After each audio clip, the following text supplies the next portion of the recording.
नमस्कार विद्यार्थियों, education point Haryanvi में आपका स्वागत है। विद्यार्थियों, इससे पहले वाले वीडियो में हमने मैं क्यों लिखता हूँ पाठ के तथ्यों को पढ़ा, अनुभव किया और लेखक ने हमारे ऊपर छोड़ दिया कि लिखने का कारण क्या रहा होगा।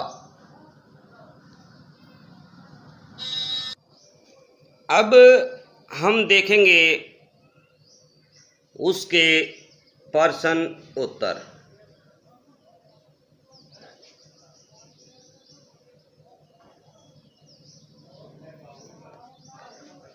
पहला जो प्रश्न है,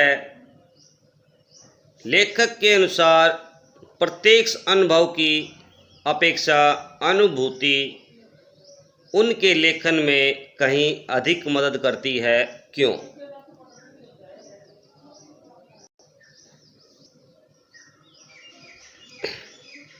लेखक का मानना है कि अनुभव घटित होता है, परंतु अनुभूति संवेदना है और कल्पना के सहारे उस सत्य को आत्मसात करती है जो वास्तव में कृतिकार के साथ घटित नहीं हुआ है।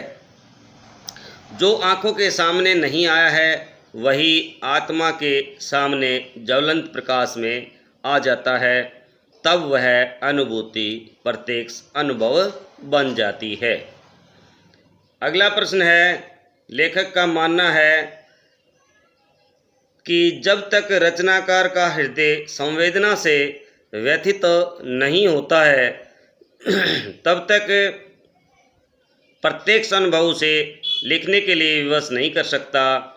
लिखने की यह व्यवस्था अंदर की अनुभूति से होती है। यह भावना स्वयं भावों से प्रस्फुटित होने लगती है। यही कारण है कि लिखने में अंदर की अनुभूति विशेष मदद करती है। यानी दो चीज़ें लेखक ने बताई हैं, एक तो जो घटित होता है, एक उसे जो अनुभव करता है। आगे अगला जो प्रश्न है भाई, लेखक ने हिरोशिमा के विस्फोट का भोगता कब और किस तरह महसूस किया? लेखक विज्ञान का विद्यार्थी था। उसे अणु रेडियोधर्मिता तत्वों का उनका भेदन, रेडियोधर्मिता की सैद्धांतिक जानकारी होने पर भी जब उसने हिरोशिमा पर अणु बमबारी के बारे में सुना, तब वहां जाकर उसके कुप्रभावों को प्रत्यक्ष रूप से देखा, तब भी उस विस्फोट का भोक्ता नहीं बन पाया। एक दिन सड़क पर घूमते हुए जब उसने एक बड़े से जले पत्थर पर मानव की छाया देखी,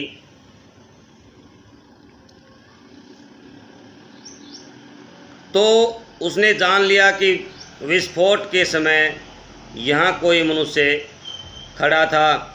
मनुष्य से रुद्ध होकर के जो किरणें रुक गई, उन्होंने पत्थर को जला दिया और मनुष्य से टकराई किरणों ने उसे भाप बना करके उड़ा दिया होगा। इसके अलावा मन में विस्फोट का प्रत्यक्ष दृश्य साकार हो उठा और वह विस्फोट का भोक्ता बन गया। अगला प्रश्न है, मैं क्यों लिखता हूँ के आधार पर बताइए कि लेखक को कौन सी बातें लिखने के लिए प्रेरित करती हैं। दो प्रश्न है इसमें। दूसरा, किसी रचनाकार के प्रेरणा स्रोत किसी दूसरे को कुछ भी रचने के लिए किस तरह से उत्साहित करते हैं? तो पहले का उत्तर देखते हैं। किसी भी लेखक को लिखने के लिए निम्नलिखित बातें हैं वो प्रेरित करती हैं। इम्पोर्टेंट भी है भाई ये। आंतरिक व्यवस्था लेखनीय प्रवृत्ति में जब अपनी अपनी व्यक्तिगत अनुभूति को प्रकट करने की उत्कंठा इतनी बलवती हो जाती है कि उसे न लिखने तक बेचैन बनाए रखती है। संपादक और प्रकाशक का आग्रह, जब लेखक प्रसिद्ध हो जाते हैं तो संपादक और प्रकाशक उसे लिखने के लिए आग्रह करते हैं और लेखक लिख देते हैं। आर्थिक व्यवस्था लेख लिखने के लिए सम्मान के साथ पारिश्रमिक मेहनताना भी मिलता है। आर्थिक आकांक्षाओं की पूर्ति के लिए भी लेखक लिखते हैं। प्रसिद्धि पाने के लिए भी ऐसे लेखक होते हैं जिन्हें कोई आकांक्षा नहीं होती है, वे लिखते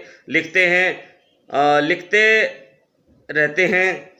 उनमें आत्मतुष्टि की भावना होती है और यह भी कामना होती है कि लिखते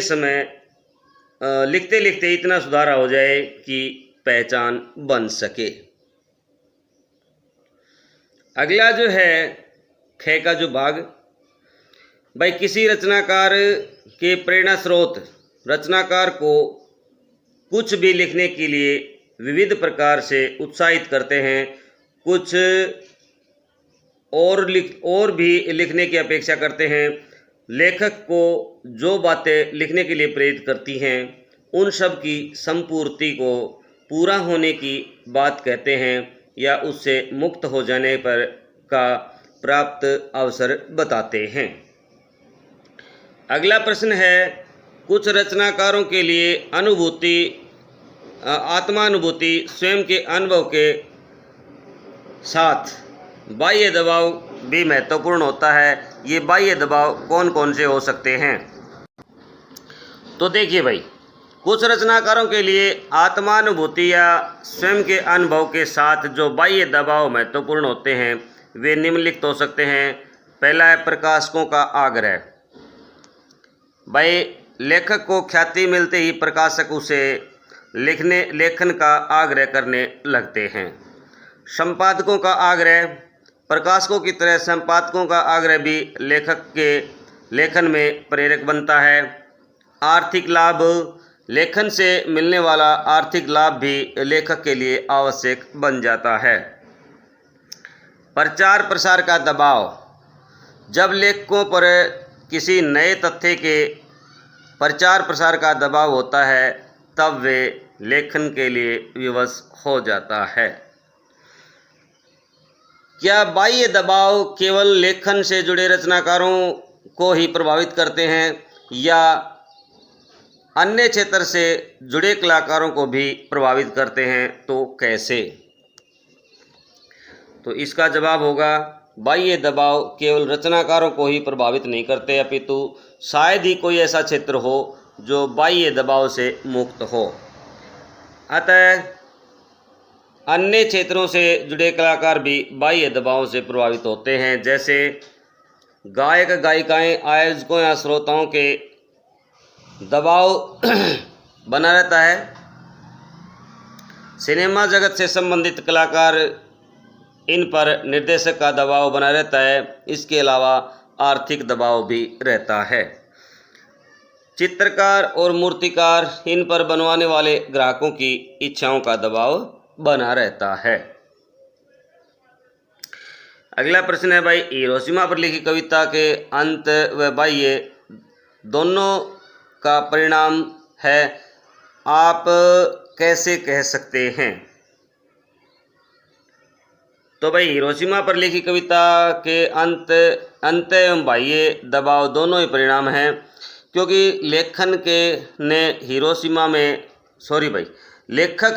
ने हिरोशिमा में बम विस्फोट से उत्पन्न त्रासदी को देखा। लेखक ने देखा कि रेडियोधर्मी किरणों से मनुष्य को भाप बना करके उड़ा दिया, जिसकी छाया पत्थर पर अंकित हो गई। यह देख करके लेखक के मन में अनुभूति जागी, जिसकी प्रेरणा से प्रेरित होकर के लेखक ने यह कविता जापान में नहीं लिखी, बल्कि उसकी प्रेरणा की तीव्रता ने भारत आकर उसे कविता लिखने के लिए मजबूर कर दिया। अगला प्रश्न है, हिरोशिमा की घटना विज्ञान का भयानकतम दुरुपयोग है। आपकी दृष्टि में विज्ञान का सदुपयोग कहाँ कहाँ और किस तरह से हो सकता है? भाई हिरोशिमा पर अणु बम गिराया जाना ऐसी घटना है जिससे संपूर्ण मानवता को हिलाकर रख दिया है। यह विज्ञान का निकृष्टतम यानी घटिया प्रयोग था। विज्ञान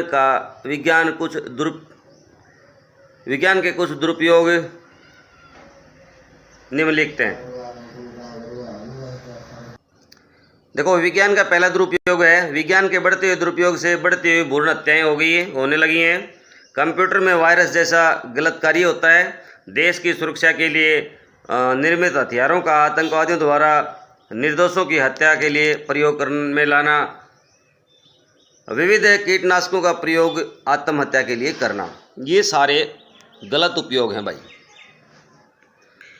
एक संवेदनशील युवा नागरिक की हैसियत से विज्ञान का दुरुपयोग रोकने में आपकी क्या भूमिका रहेगी? तो भाई, एक संवेदनशील युवा नागरिक की हैसियत से मैं विज्ञान का दुरुपयोग रोकने के लिए निम्न प्रकार की भूमिका अदा कर सकता हूं। जैसे अल्ट्रासाउंड मशीनों का दुरुपयोग कन्या भ्रूण हत्या रोकने के लिए लोगों को सजग करूंगा तथा भविष्य में इससे होने वाले खतरों के प्रति आगाह करूंगा। प्लास्टिक की थैलियां तथा उससे बनी वस्तुओं का प्रयोग कम से कम करने के लिए लोगों में जन चेतना और सजगता फैलाऊंगा। विज्ञान के विभिन्न उपकरणों एवं संयंत्रों का मैं खुद भी दुरुपयोग नहीं करूंगा और लोगों से अनुरोध करूंगा कि वे इस प्रकार का दुरुपयोग ना करें। लोगों से आग्रह करूंगा कि वे अपनी अपनी गाड़ियों का प्रयोग कम करके सार्वजनिक वाहनों का उपयोग करें ताकि प्रदूषण में कमी आ जाए। तो विद्यार्थियों, इस प्रकार हमने इस लेसन के अभ्यास के सारे प्रश्नों को देख लिया है, जो मुख्य प्रश्न थे।